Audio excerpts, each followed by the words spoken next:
ចាជំរាបសួរមួយជាទីស្រឡាញ់នេះមករកមានប្រមួងរងជើងធម្មតាជូនបង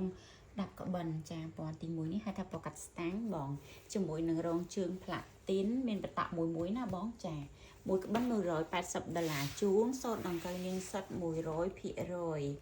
ពណ៌នេះហៅថាស៊ីលៀបបាយអូលីវបងស៊ីលៀបបាយអូលីវជាមួយរងជើងផ្លាទីនដូចគ្នាណាបងណាសូត្រដង្កូវនាងសុទ្ធ100%កៃ VIP ជូនបងចឹងចូលមកដល់ចាពណ៌នេះហៅថាពណ៌ស៊ីលៀបបង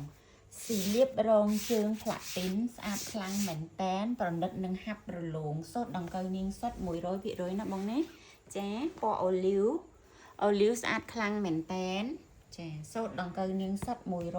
100%បងអញ្ជើញជាក្បិនណាបងណាខាងមរកតអត់កាសពុតរាយអញ្ចឹងមកក្បិន$180ជូនពណ៌កាហ្វេចាកាហ្វេទឹកដោះគោស្អាតខ្លាំងមែនតែនបងរងជើងមាសជាកៃចាកៃប្រណិតពេញសម្រងពេញខ្នាតចា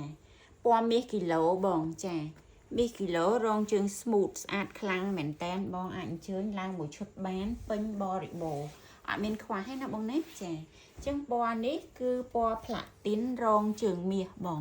ផ្លាទីនរងជើងមាសសាច់ប្រណិតនឹងហាប់ម៉ត់ភ្លឺរលោងសូត្រដង្កូវនាងសុទ្ធ100%ទឹកប៊ិចស្រស់បងទឹកប៊ិចស្រស់ជាមួយនឹងរងជើងនេះគឺរងជើងផ្លាទីនដូចគ្នាណាបងណាចាផាមួងដែលពេញសម្រងពេញខ្នាតស្តង់ដា